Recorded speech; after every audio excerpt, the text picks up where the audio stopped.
ನಮಸ್ಕಾರ ವಿದ್ಯಾರ್ಥಿಗಳೇ. ಸಮಾಜ ವಿಜ್ಞಾನ ತರಗತಿಗೆ ತಮಗೆಲ್ಲರಿಗೂ ಆತ್ಮೀಯ ಸ್ವಾಗತ.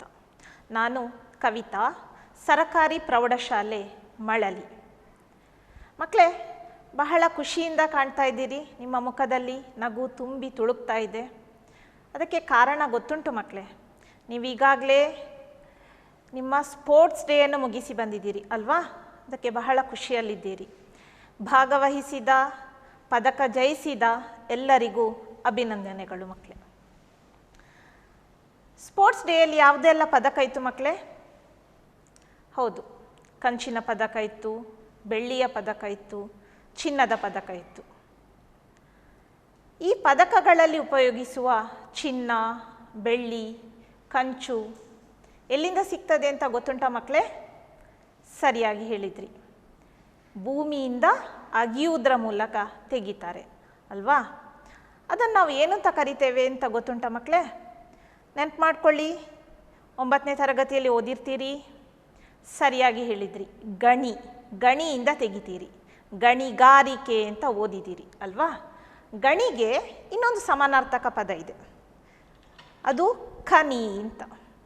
ಈ ಖನಿಯಿಂದ ಜನ್ಯವಾದಂತಹ ವಸ್ತು, ಇದನ್ನು ನಾವು ಖನಿಜ ಅಂತ ಕರಿತೇವೆ. ಹಾಗಾದರೆ ಇವತ್ತಿನ ಪಾಠ ಯಾವುದು ಅಂತ ನಿಮಗೆ ಗೊತ್ತಾಯಿತು ಅಂತ ಅಂದ್ಕೊಳ್ತೇನೆ. ಹೌದು, ಸರಿಯಾಗಿ ಹೇಳಿದ್ರಿ. ಭಾರತದ ಖನಿಜ ಮತ್ತು ಶಕ್ತಿ ಸಂಪನ್ಮೂಲಗಳು. ನಮ್ಮ ಇವತ್ತಿನ ಪಾಠದ ಹೆಸರು ಭಾರತದ ಖನಿಜ ಸಂಪನ್ಮೂಲಗಳು. ಹಾಗಾದರೆ ಖನಿಜ ಅಂತ ಹೇಳಿದರೆ ಏನು ಮಕ್ಕಳೇ? ಈಗಾಗಲೇ ಹೇಳಿದೆ, ಖನಿಯಿಂದ ಜನ್ಯವಾದ ವಸ್ತುಗಳು ಖನಿಜ ಅಂತ. ಈ ಖನಿಜ ಎನ್ನುವಂಥದ್ದು ಅಜೈವಿಕವಾದದ್ದು, ನೈಸರ್ಗಿಕವಾಗಿ ದೊರೆಯುವಂತಹ ಒಂದು ಮೂಲಧಾತು. ಅಜೈವಿಕ ಅಂತ ಹೇಳಿದರೆ ಇದು ಜೀವಿ ಮೂಲ ಅಲ್ಲದ್ದು.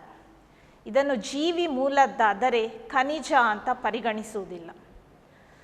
ಎರಡನೇದಾಗಿ, ಇದು ರಾಸಾಯನಿಕ ಸಂಯೋಜನೆಯನ್ನು ಹೊಂದಿದೆ.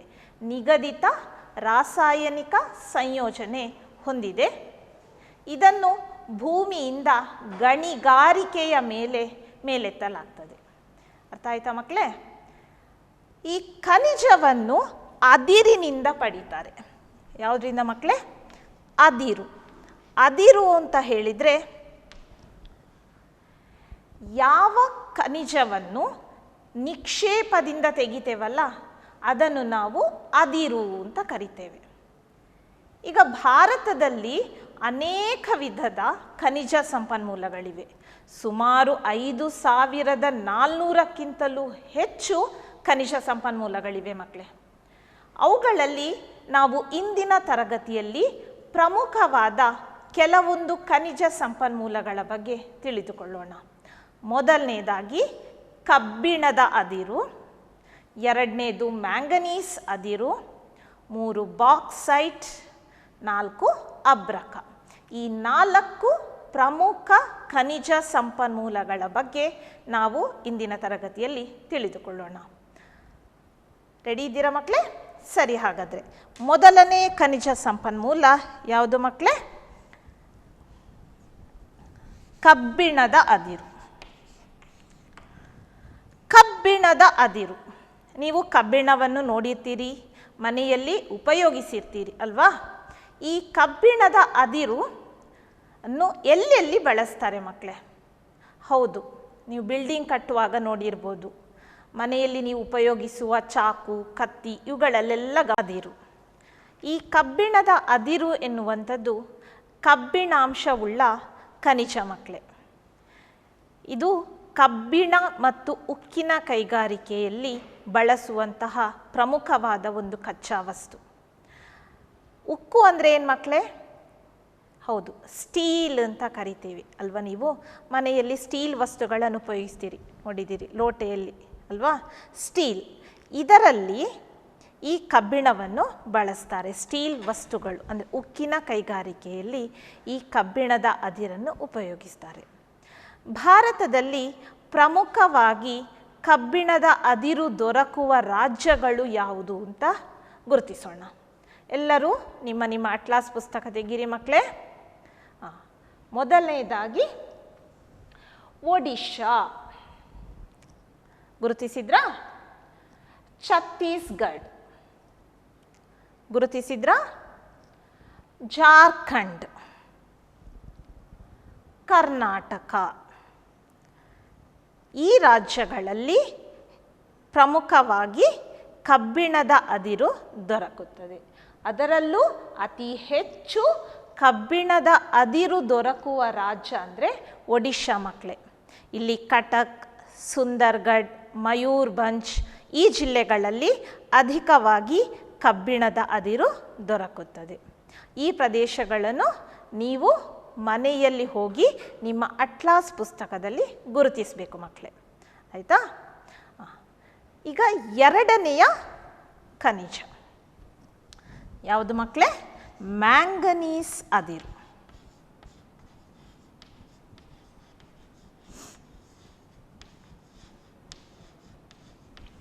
ಈ ಮ್ಯಾಂಗನೀಸ್ ಅದಿರು ಎನ್ನುವಂಥದ್ದು ಒಂದು ಮಿಶ್ರ ಲೋಹ ಖನಿಜ. ಏನು ಮಕ್ಕಳೇ? ಮಿಶ್ರ ಲೋಹ ಖನಿಜ. ಮಿಶ್ರ ಲೋಹ ಅಂತ ಹೇಳಿದರೆ ಮಿಕ್ಸ್ ಮಾಡುವಂಥದ್ದು ಇತರ ಲೋಹಗಳೊಂದಿಗೆ ಅಥವಾ ಅಲೋಹಗಳೊಂದಿಗೆ. ಲೋಹಗಳೆಂದರೇನು, ಅಲೋಹಗಳೆಂದರೇನು, ಅವುಗಳ ನಡುವಿನ ವ್ಯತ್ಯಾಸ, ಇದನ್ನೆಲ್ಲ ನೀವು ಚೆನ್ನಾಗಿ ವಿಜ್ಞಾನ ತರಗತಿಯಲ್ಲಿ ತಿಳ್ಕೊಂಡಿದ್ದೀರಿ ಮಕ್ಕಳೇ ಅಲ್ವಾ? ಈ ಲೋಹ ಅಲೋಹಗಳೊಡನೆ ಮಿಶ್ರ ಮಾಡಬಲ್ಲ ಖನಿಜ ಅಂತ ಹೇಳಿದರೆ ಮ್ಯಾಂಗನೀಸ್ ಅದಿರು. ಈ ಮ್ಯಾಂಗನೀಸ್ ಅದಿರನ್ನು ಹೆಚ್ಚಾಗಿ ಉಕ್ಕು ಅಂದರೆ ಸ್ಟೀಲ್ ಇದರ ತಯಾರಿಕೆಯಲ್ಲಿ ಬಳಸ್ತಾರೆ. ಒಂದನೇ ಉಪಯೋಗ ಏನು ಮಕ್ಕಳೇ? ಮ್ಯಾಂಗನೀಸ್ ಅದಿರಿನ ಉಪಯೋಗಗಳನ್ನು ಈಗ ನಾವು ಪಟ್ಟಿ ಮಾಡ್ತಾ ಇದ್ದೇವೆ. ಮೊದಲನೆಯ ಉಪಯೋಗ ಅಂದರೆ ಇದನ್ನು ಎಲ್ಲಿ ಬಳಸ್ತಾರೆ ಮಕ್ಕಳೇ? ಉಕ್ಕಿನ ಕೈಗಾರಿಕೆಯಲ್ಲಿ. ಎರಡನೇದು ಬಣ್ಣಗಳ ತಯಾರಿಕೆಯಲ್ಲಿ ಬಳಸ್ತಾರೆ. ಯಾವುದರ ತಯಾರಿಕೆಯಲ್ಲಿ ಮಕ್ಕಳೇ? ಬಣ್ಣಗಳ ತಯಾರಿಕೆಯಲ್ಲಿ. ಮೂರನೇದು ಗಾಜಿನ ತಯಾರಿಕೆಯಲ್ಲಿ, ಗಾಜು ಇದರ ತಯಾರಿಕೆಯಲ್ಲಿ ಸಹ ಬಳಸ್ತಾರೆ. ನಾಲ್ಕನೇದಾಗಿ ಕ್ಯಾಲಿಕೋ ಪ್ರಿಂಟಿಂಗ್. ಏನು ಮಕ್ಕಳೇ? ಕ್ಯಾಲಿಕೋ ಪ್ರಿಂಟಿಂಗ್. ಪ್ರಿಂಟಿಂಗ್ ಕೇಳಿದ್ದೀರಿ ಅಲ್ವಾ ಮಕ್ಕಳೇ? ಇದು ಕ್ಯಾಲಿಕೋ ಪ್ರಿಂಟಿಂಗ್ ಅಂತ ಹೇಳಿದರೆ ಈ ಕಾಟನ್ ಬಟ್ಟೆಗಳ ಮೇಲೆ ಡಿಸೈನ್ಗಳನ್ನು ಪ್ರಿಂಟ್ ಮಾಡ್ತಾರೆ ಅಲ್ವಾ? ಅದರಲ್ಲಿ ಈ ಮ್ಯಾಂಗನೀಸ್ ಅದಿರನ್ನು ಬಳಸ್ತಾರೆ. ಅರ್ಥ ಆಯ್ತಾ ಮಕ್ಕಳೇ? ಈಗ ಇನ್ನೊಂದು ಸಲ ಹೇಳ್ತೇನೆ. ಮ್ಯಾಂಗನೀಸ್ ಅದಿರಿನ ಉಪಯೋಗಗಳನ್ನು ತಿಳಿಸಿ ಅಂತ ಕೇಳಿದರೆ, ಒಂದು ಉಕ್ಕಿನ ತಯಾರಿಕೆಯಲ್ಲಿ ಬಳಸ್ತಾರೆ, ಎರಡನೇದು ಬಣ್ಣ, ಮೂರನೇದು ಗಾಜು, ನಾಲ್ಕನೇದು ಕ್ಯಾಲಿಕೋ ಪ್ರಿಂಟಿಂಗ್. ಹಾಗಾದರೆ ಈ ಮ್ಯಾಂಗನೀಸ್ ಅದಿರು ಭಾರತದಲ್ಲಿ ಎಲ್ಲಿ ಅಂದರೆ ಯಾವ ರಾಜ್ಯಗಳಲ್ಲಿ ಹೇರಳವಾಗಿ ಸಿಗ್ತದೆ ಅಂತ ಗುರುತಿಸುವ ಟೈಪ್. ಅಟ್ಲಾಸ್ ಹೇಗಿರಿ ಮಕ್ಕಳೇ? ಮೊದಲನೇದಾಗಿ ಒಡಿಶಾ. ಮ್ಯಾಂಗನೀಸ್ ಅದಿರು ಸಹ ಕಬ್ಬಿಣದ ಅದಿರಿನ ಹಾಗೆಯೇ ಈ ಒಡಿಶಾ ರಾಜ್ಯದಲ್ಲಿ ಯಥೇಚ್ಛವಾಗಿ ಸಿಗ್ತದೆ. ಎರಡನೇದು ಮಹಾರಾಷ್ಟ್ರ, ಮೂರನೇದು ಮಧ್ಯ ಪ್ರದೇಶ, ನಾಲ್ಕನೇದು ಕರ್ನಾಟಕ. ಈ ಪ್ರದೇಶಗಳನ್ನು ಗುರುತಿಸಿದ್ರಾ? ಈ ರಾಜ್ಯಗಳನ್ನು ನಿಮ್ಮ ಅಟ್ಲಾಸಲ್ಲಿ ಗುರುತಿಸಿದ್ದೀರಿ ಅಂದ್ಕೊಳ್ತೇನೆ. ಇದು ದೊರೆಯುವಂತಹ ಪ್ರದೇಶಗಳನ್ನು ನಿಮ್ಮ ಟೆಕ್ಸ್ಟ್ ಪುಸ್ತಕದಲ್ಲಿ ಕೊಟ್ಟಿದ್ದಾರೆ. ಅದನ್ನು ನಾಳೆ ಬರುವಾಗ ಗುರುತಿಸಿಕೊಂಡು ಬರಬೇಕು ಮಕ್ಕಳೇ. ಅರ್ಥ ಆಯ್ತಾ? ಈಗ ಮುಂದಿನ ಖನಿಜ ಯಾವುದು ಅಂತ ನೋಡುವ. ಮೂರನೇದು ಬಾಕ್ಸೈಟ್.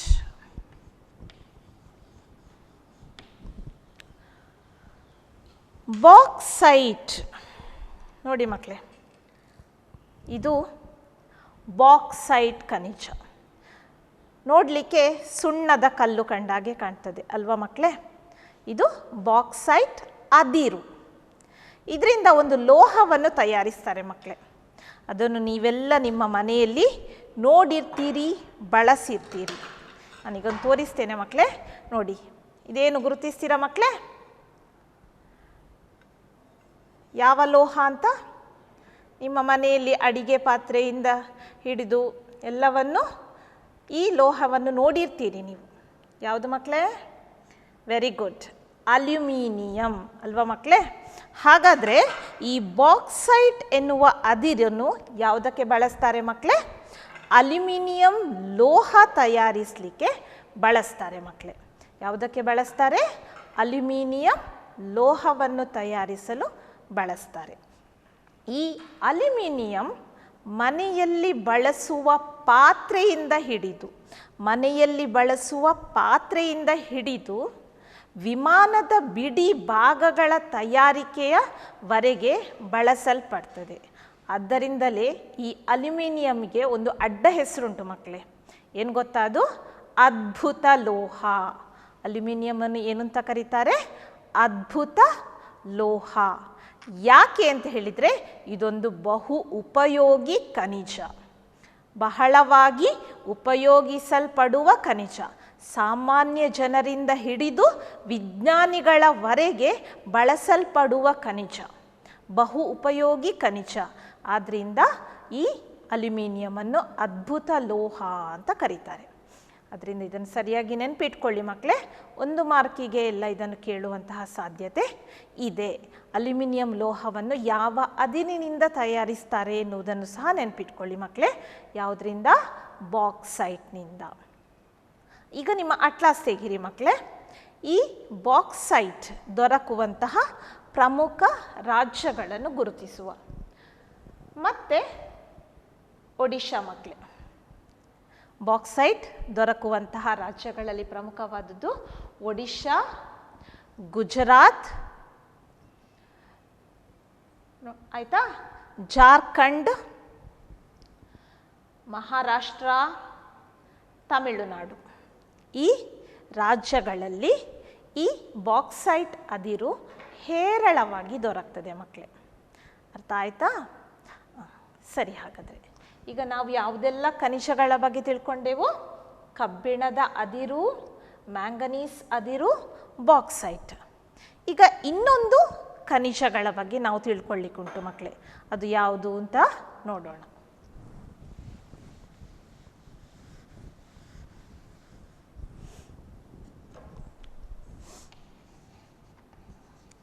ಅಭ್ರಕ.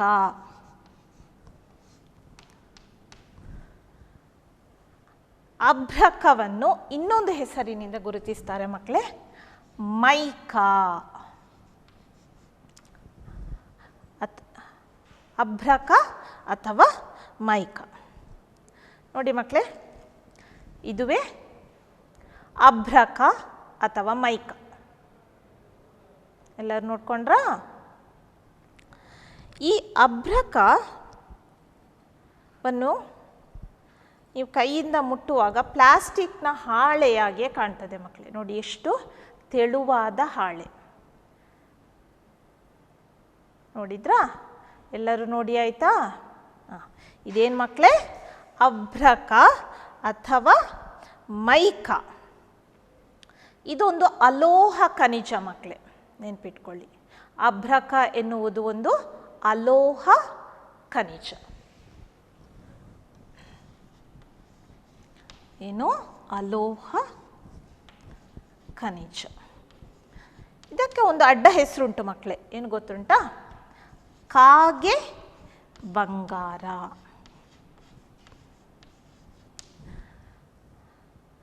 ಮೈಕಾ ಅಂತ ಹೇಳಿದರೆ ಏನರ್ಥ ಗೊತ್ತುಂಟಾ ಮಕ್ಕಳೇ? ಹೊಳೆಯುವುದು ಅಂತ ಅರ್ಥ. ಮೈಕಾ ಅಂದರೆ ಹೊಳೆಯುವುದು ಅಂತ ಅರ್ಥ. ಅಭ್ರಕ ಬಹಳ ಹೊಳಿತದಂತೆ. ಈ ಅಭ್ರಕವನ್ನು ವಿವಿಧ ವಿಧಗಳಲ್ಲಿ ಸಿಗ್ತದೆ ಭಾರತದಲ್ಲಿ. ಅದು ಬಿಳಿ ಬಣ್ಣದ್ದಾಗಿರ್ಬೋದು, ಕಪ್ಪು ಬಣ್ಣದ್ದಾಗಿರಬಹುದು, ಅಥವಾ ಕಂದು ಬಣ್ಣದ್ದಾಗಿರಬಹುದು. ಅದರ ಬಣ್ಣದ ಆಧಾರದ ಮೇಲೆ ಅದನ್ನು ಶ್ವೇತ ಅಭ್ರಕ, ಕಂದು ಅಭ್ರಕ, ಕಪ್ಪು ಅಭ್ರಕ ಅಂತ ವಿಭಾಗಿಸ್ತಾರೆ. ನೀವು ಇಲ್ಲಿ ನೋಡ್ತಾ ಇರುವಂಥದ್ದು ಬಿಳಿ ಬಣ್ಣದ್ದು ಶ್ವೇತ ಅಭ್ರಕ. ಸರಿ, ಈಗ ಈ ಅಭ್ರಕವನ್ನು ಎಲ್ಲಿ ಬಳಸ್ತಾರೆ, ಯಾಕೆ ಬಳಸ್ತಾರೆ, ಇದರ ಗುಣಲಕ್ಷಣ ಏನು ಅಂತ ತಿಳ್ಕೊಳ್ಳೋಣ. ಈ ಅಭ್ರಕ ಬಹಳ ತೆಳುವಾಗಿ ವಿಭಜಿಸಲಿಕ್ಕೆ ಬರ್ತದೆ. ನೋಡಿ ಇಲ್ಲಿ ಎಷ್ಟು ತೆಳು ಇದೆ ಅಂತೇಳಿ. ಕ್ಲಾಸ್ ಮುಗಿದ ನಂತರ ಬಂದು ಮುಟ್ಟಿ ನೋಡಿ ಮಕ್ಕಳೇ. ಬಹಳ ತೆಳುವಾದ ಹಾಳೆಗಳಾಗಿ ನಾವು ಇದನ್ನು ವಿಭಜಿಸಬಹುದು. ಎರಡನೇ ಬಹಳ ಮುಖ್ಯ ಲಕ್ಷಣ ಏನು ಗೊತ್ತಾ ಮಕ್ಕಳೇ? ಇದು ಶಾಖ ಮತ್ತು ವಿದ್ಯುತ್ತಿನ ಮಂದವಾಹಕ. ಮಂದವಾಹಕ ಅಂತ ಹೇಳಿದರೆ ಏನು ಮಕ್ಕಳೇ? ಇದು ಶಾಖ ನಿರೋಧಕ ಗುಣ ಹೊಂದಿದೆ. ನಿರೋಧಕ ಅಂದರೆ ಏನು ಮಕ್ಕಳೇ? ಶಾಖ ನಿರೋಧಕ. ನೀವು ಮನೆಯಲ್ಲಿ ಗಮನಿಸಿರ್ಬೋದು, ಈ ದೋಸೆ ಕಾವಲಿಯ ಹಿಡಿಯನ್ನು ಮರದಿಂದ ಮಾಡಿರ್ತಾರೆ. ಆಗ ಅದು ದೋಸೆ ಮಾಡುವಾಗ ಬಿಸಿ ಆಗೋದಿಲ್ಲ. ನೀವು ಮುಚ್ಚಳ ತೆಗೆಯುವಾಗ ಅದರ ಹಿಡಿಕೆಯನ್ನು ಹಿಡಿದರೆ ಬಿಸಿ ಆಗೋದಿಲ್ಲ.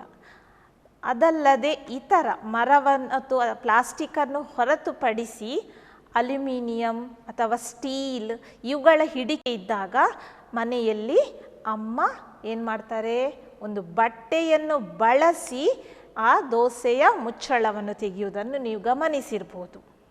ಯಾಕೆ ಅಂತ ಹೇಳಿದರೆ, ಸ್ಟೀಲ್ ವಸ್ತುಗಳ ಮೂಲಕ ಅಥವಾ ಕಬ್ಬಿಣದ ವಸ್ತುಗಳ ಮೂಲಕ ಏನಾಗ್ತದೆ? ಶಾಖ ಎನ್ನುವುದು ಪ್ರವಹಿಸ್ತದೆ, ಹರಿದು ಹೋಗ್ತದೆ. ಆದರೆ ಅಭ್ರಕ ಶಾಖವನ್ನು ಅಥವಾ ಒತ್ತಡವನ್ನು, ವಿದ್ಯುತ್ತನ್ನು ತನ್ನ ಮೂಲಕ ಹರಿಲಿಕ್ಕೆ ಬಿಡುವುದಿಲ್ಲ. ಅದು ಮಂದ ವಾಹಕ. ಆದ್ರಿಂದಲೇ ಅದನ್ನು ಏನು ಮಾಡ್ತಾರೆ ಅಂತ ಹೇಳಿದರೆ ಟೆಲಿಫೋನ್ಗಳಲ್ಲಿ ಬಳಸ್ತಾರೆ, ವಿದ್ಯುತ್ ಉಪಕರಣಗಳ ತಯಾರಿಕೆಯಲ್ಲಿ ಬಳಸ್ತಾರೆ. ಇನ್ನು ನಿಸ್ತಂತು ಸಂಪರ್ಕ ಮಾಧ್ಯಮ. ಅದೇನು ಮಕ್ಕಳೇ ನಿಸ್ತಂತು ಅಂತ ಹೇಳಿದರೆ? ಕನ್ನಡ ಶಬ್ದ ನಿಮಗೆ ಕೇಳಿದರೆ ಕಷ್ಟ ಆಗ್ಬೋದು. ಅದೇ ಇಂಗ್ಲೀಷಲ್ಲಿ ಹೇಳಿದರೆ ಈಗ ನೋಡಿ ನಿಮಗೆಲ್ಲ ಗೊತ್ತುಂಟು ಅಂತ ಹೇಳ್ತೀರಿ. ಏನದು? ವೈರ್ಲೆಸ್. ಹೌದು, ವೈರ್ಲೆಸ್ ಫೋನ್ ಕೇಳಿದ್ದೀರಿ, ವೈರ್ಲೆಸ್ ಕಂಟ್ರೋಲರ್ ಕೇಳಿದ್ದೀರಿ, ರಿಮೋಟ್ಗಳನ್ನು ನೋಡಿದ್ದೀರಿ ನೀವು ಕೂತು ಕಂಟ್ರೋಲ್ ಮಾಡುವಂಥದ್ದು ಅಲ್ವಾ? ಇವುಗಳಲ್ಲೆಲ್ಲ ಬಳಸ್ತಾರೆ. ಜೊತೆಗೆ ಆಟೋಮ್ಯಾಟಿಕ್ ಸರ್ವಿಸ್ ಕೊಡುವಂತಹ ಕೈಗಾರಿಕೆಗಳಲ್ಲಿ, ವಾಹನ ಕೈಗಾರಿಕೆಗಳಲ್ಲಿ ಕೂಡ ಇದನ್ನು ಬಳಸ್ತಾರೆ. ಅದು ಅಲ್ಲದೆ ರಾಸಾಯನಿಕಗಳ ತಯಾರಿಕೆಯಲ್ಲಿ, ಬಣ್ಣದ ವಸ್ತುಗಳ ತಯಾರಿಕೆಯಲ್ಲಿ, ಗಾಜಿನ ತಯಾರಿಕೆಯಲ್ಲಿ, ಕೃತಕ ರಬ್ಬರ್ ತಯಾರಿಕೆಯಲ್ಲಿ ಸಹ ಈ ಅಭ್ರಕವನ್ನು ಬಳಸ್ತಾರೆ. ಅರ್ಥ ಆಯ್ತಾ ಮಕ್ಕಳೇ? ಈಗ ಪರೀಕ್ಷೆಯಲ್ಲಿ ನಿಮಗೆ ಒಂದು ಪ್ರಶ್ನೆ ಕೇಳ್ತಾರೆ ಮಕ್ಕಳೇ, ಈ ಅಭ್ರಕವನ್ನು ಟೆಲಿಫೋನ್ಗಳಲ್ಲಿ ಬಳಸುತ್ತಾರೆ, ಕಾರಣ ಕೊಡಿ ಅಂತ. ಒಂದು ಅಂಕಕ್ಕೆಲ್ಲ ಕೇಳ್ಬೋದು ಮಕ್ಕಳೇ. ಆಗ ನೀವೇನು ಬರಿಬೇಕು? ಅದು ಶಾಖ ನಿರೋಧಕವಾಗಿದೆ ಅಥವಾ ಶಾಖ ಮತ್ತು ವಿದ್ಯುತ್ತಿನ ಮಂದವಾಹಕವಾಗಿದೆ. ಆದ್ರಿಂದಲೇ ಅದನ್ನು ಟೆಲಿಫೋನ್ಗಳಲ್ಲಿ ಬಳಸ್ತಾರೆ ಅಥವಾ ವಿದ್ಯುತ್ ಉಪಕರಣಗಳಲ್ಲಿ ಬಳಸ್ತಾರೆ. ಅರ್ಥ ಆಯ್ತಾ? ಈಗ ನಮ್ಮ ದೇಶದಲ್ಲಿ ಅಭ್ರಕ ಎಲ್ಲೆಲ್ಲಿ ಸಿಗ್ತದೆ ಅಂತ ನೋಡೋಣ ಮಕ್ಕಳೇ. ಮೊದಲನೇದಾಗಿ ಆಂಧ್ರ ಪ್ರದೇಶ. ಗುರುತಿಸಿ ಮಕ್ಕಳೇ, ಆಂಧ್ರ ಪ್ರದೇಶ ಗುರುತಿಸಿದ್ರಾ? ಇನ್ನೊಂದು ಬಿಹಾರ. ಆಂಧ್ರ ಪ್ರದೇಶ, ಬಿಹಾರ, ರಾಜಸ್ಥಾನ, ಜಾರ್ಖಂಡ್. ಈ ರಾಜ್ಯಗಳಲ್ಲಿ ಅಭ್ರಕ ಪ್ರಮುಖವಾಗಿ ದೊರಕುತ್ತದೆ. ಎಲ್ಲರೂ ಗುರುತಿಸಿದ್ರ ಮಕ್ಕಳೇ? ಸರಿ, ವೆರಿ ಗುಡ್. ಈಗ ಭಾರತ ತನ್ನಲ್ಲಿ ಹೇರಳವಾಗಿ ದೊರಕುವಂತಹ ಅಭ್ರಕವನ್ನು ಇತರ ದೇಶಗಳಿಗೆ ರಫ್ತು ಮಾಡ್ತದೆ. ರಫ್ತು ಅಂತ ಹೇಳಿದರೆ ನಮ್ಮ ದೇಶದಿಂದ ವಸ್ತುವನ್ನು ಬೇರೆ ದೇಶಕ್ಕೆ ಸಾಗಿಸುವಂತಹ ಕೆಲಸ. ಆದರೆ ಇತ್ತೀಚಿನ ದಿನಗಳಲ್ಲಿ ನಮ್ಮ ರಫ್ತು ಕಡಿಮೆ ಆಗ್ತಾ ಉಂಟು. ಅಭ್ರಕದ ರಫ್ತು ಇತ್ತೀಚಿನ ದಿನಗಳಲ್ಲಿ ಕಡಿಮೆಯಾಗಲು ಕಾರಣವೇನು? ಅಲ್ಲ ಮಕ್ಕಳೇ, ನಮ್ಮ ದೇಶದಲ್ಲಿ ಅಭ್ರಕ ಸಿಗ್ತಾ ಉಂಟು, ಸಿಗುವಂತಹ ಪ್ರಮಾಣ ಕಡಿಮೆ ಆಗಲಿಲ್ಲ. ಆದರೆ ಯಾಕೆ ಕಡಿಮೆ ಆಗ್ತಾ ಉಂಟು? ಯೋಚಿಸಿ ಮಕ್ಕಳೇ. ಹೌದು ಮಕ್ಕಳೇ, ಇತರ ರಾಷ್ಟ್ರಗಳು ನಮ್ಮ ದೇಶದಿಂದ ಈ ಅಭ್ರಕವನ್ನು ಆಮದು ಮಾಡಿಕೊಳ್ತಾ ಇದ್ದ ರಾಷ್ಟ್ರಗಳು ಇತ್ತೀಚೆಗೆ ಕೃತಕವಾಗಿ ಏನು ಮಾಡ್ತಾ ಉಂಟು, ಅಭ್ರಕವನ್ನು ತಯಾರಿಸ್ತಾ ಉಂಟು. ಡೂಪ್ಲಿಕೇಟ್ ಅಂತ ಕರಿತೀರಲ್ಲ ಹಾಗೆ, ಒರಿಜಿನಲ್ ಅಲ್ಲ ಡೂಪ್ಲಿಕೇಟ್. ಈ ಕೃತಕ ಅಭ್ರಕವನ್ನು ತಯಾರಿಸಿಕೊಳ್ಳುತ್ತಿರುವುದರಿಂದ ಅವರೇನು ಮಾಡ್ತಾರೆ, ನಮ್ಮಿಂದ ಅಭ್ರಕವನ್ನು, ಒರಿಜಿನಲ್ ಅಭ್ರಕವನ್ನು ಆಮದು ಮಾಡಿಕೊಳ್ತಾ ಇಲ್ಲ. ಹಾಗಾಗಿ ಭಾರತದಿಂದ ರಫ್ತಾಗುತ್ತಿರುವ ಅಭ್ರಕದ ಪ್ರಮಾಣ ಕಡಿಮೆ ಆಗಿದೆ ಮಕ್ಕಳೇ. ಇದು 1 ಅಂಕಕ್ಕೆ ಕೇಳಬಹುದಾದ ಪ್ರಶ್ನೆ ಮಕ್ಕಳೇ. ಅರ್ಥ ಆಯ್ತಾ? ಈಗ ಇಂದಿನ ತರಗತಿಯಲ್ಲಿ ನೀವು ಪ್ರಮುಖವಾಗಿ ಯಾವೆಲ್ಲ ಖನಿಜಗಳ ಬಗ್ಗೆ ತಿಳ್ಕೊಂಡ್ರಿ ಮಕ್ಕಳೇ? ಒಂದು ಕಬ್ಬಿಣದ ಅದಿರು, 2ನೇದು ಬಾಕ್ಸೈಟ್, 3ನೇದು ಮ್ಯಾಂಗನೀಸ್ ಅದಿರು, 4 ಅಭ್ರಕ. ಈ ಖನಿಜಗಳು ಎಲ್ಲಿ ದೊರಕುತ್ತದೆ, ಅದರ ಪ್ರಾಮುಖ್ಯತೆ ಏನು, ಎಲ್ಲೆಲ್ಲಿ ಬಳಸ್ತಾರೆ ಎನ್ನುವುದರ ಬಗ್ಗೆಲ್ಲ ನೀವು ತಿಳ್ಕೊಂಡ್ರಿ ಅಲ್ವಾ? ಹಾಗೆ ಕೆಲವೊಂದು ಖನಿಜಗಳನ್ನು ಗುರುತಿಸಿದ್ರಿ. ಯಾವುದೆಲ್ಲ ಗುರುತಿಸಿದ್ರಿ ಮಕ್ಕಳೇ? ಹೌದು, ಬಾಕ್ಸೈಟನ್ನು ನೋಡಿದ್ರಿ, ಮೈಕಾ ಅಂದರೆ ಅಭ್ರಕವನ್ನು ಸಹ ನೋಡಿದ್ರಿ ಅಲ್ವಾ? ಈಗ ಒಂದು ಪ್ರಶ್ನೆ ಮಕ್ಕಳೇ, ಈ ಖನಿಜಗಳು ನಮಗೆ ಯಾಕೆ ಬೇಕು? ಖನಿಜಗಳ ದೊರೆಯುವಿಕೆಗೂ ದೇಶದ ಅಭಿವೃದ್ಧಿಗೂ ಏನಾದರೂ ಸಂಬಂಧ ಉಂಟಾ? ಹೌದು ಮಕ್ಕಳೇ, ಸರಿಯಾಗಿ ಹೇಳಿದ್ರಿ. ಖನಿಜ ಸಂಪನ್ಮೂಲಗಳ ಲಭ್ಯತೆ ಹೆಚ್ಚಾದಂತೆ ದೇಶದ ಅಭಿವೃದ್ಧಿಯೂ ಹೆಚ್ಚಾಗ್ತದೆ. ಹೇಗೆ ಅಂತ ಹೇಳ್ಬೋದಾ ಮಕ್ಕಳೇ? ಊಹಿಸ್ಬೋದಾ? ಹೌದು, ಖನಿಜಗಳು ಸಿಗುವ ಕಡೆಯಲ್ಲಿ ಅವುಗಳ ಲಭ್ಯತೆಯನ್ನು ಅನುಸರಿಸಿ ಕೈಗಾರಿಕೆಗಳನ್ನು ಸ್ಥಾಪಿಸ್ತಾರೆ ಮಕ್ಕಳೇ ಅಲ್ವಾ? ಕೈಗಾರಿಕೆಗಳು ಸ್ಥಾಪನೆ ಆದಾಗ ಸಹಜವಾಗಿ ಮಾರ್ಗಗಳು ಅಂದರೆ ಸಾರಿಗೆ ಸಂಪರ್ಕದ ವ್ಯವಸ್ಥೆಯೂ ಅಭಿವೃದ್ಧಿಗೊಳ್ತದೆ ಅಲ್ವಾ? ಅಲ್ಲಿ ವ್ಯಾಪಾರ ಪ್ರಾರಂಭ ಆಗ್ತದೆ, ಅಂದರೆ ವ್ಯಾಪಾರ ವಾಣಿಜ್ಯದ ಅಭಿವೃದ್ಧಿಯೂ ಆಗ್ತದೆ ಮಕ್ಕಳೇ ಅಲ್ವಾ? ಇನ್ನು ಕೆಲವೊಂದು ಖನಿಜಗಳು ಬಹಳ ಆರ್ಥಿಕವಾಗಿ ಬಹಳ ಮೌಲ್ಯವನ್ನು ಹೊಂದಿದೆ. ಉದಾಹರಣೆ ನಮ್ಮ ಚಿನ್ನ, ವಜ್ರ ಅಲ್ವಾ ಮಕ್ಕಳೇ? ಇದಕ್ಕೆ ಬಹಳವಾಗಿ ಆರ್ಥಿಕ ಮೌಲ್ಯ ಉಂಟು. ನಾವು ಏನೆಲ್ಲ ತಿಳ್ಕೊಂಡ್ರಿವಿ ಮಕ್ಕಳೇ? ಮೊದಲನೇದಾಗಿ ಖನಿಜಗಳ ಅರ್ಥ, ಖನಿಜಗಳ ಪ್ರಾಮುಖ್ಯತೆ ಹಾಗೂ ಪ್ರಮುಖ ಖನಿಜ ಸಂಪನ್ಮೂಲಗಳನ್ನು ತಿಳ್ಕೊಂಡೆವು. ಹಾಗೆ ಕೆಲವೊಂದು ಖನಿಜಗಳನ್ನು ಗುರುತಿಸಿದಿರಿ ಅಲ್ವಾ ಮಕ್ಕಳೇ? ಈಗ ಪುನೊಂದು ಸಲ ತೋರಿಸ್ತೇನೆ, ಅದನ್ನು ಗುರುತಿಸಿ ಮಕ್ಕಳೇ. ಇದು ಯಾವ ಖನಿಜ? ಬಾಕ್ಸೈಟ್, ಸರಿಯಾಗಿ ಹೇಳಿದ್ರಿ. ಇದು ಅಭ್ರಕ, ಸರಿಯಾಗಿ ಹೇಳಿದ್ರಿ ಮಕ್ಕಳೇ. ಮುಂದೆ ನಾವು ಶಕ್ತಿ ಸಂಪನ್ಮೂಲಗಳ ಬಗ್ಗೆ ಮುಂದಿನ ತರಗತಿಯಲ್ಲಿ ತಿಳಿದುಕೊಳ್ಳೋಣ ಮಕ್ಕಳೇ.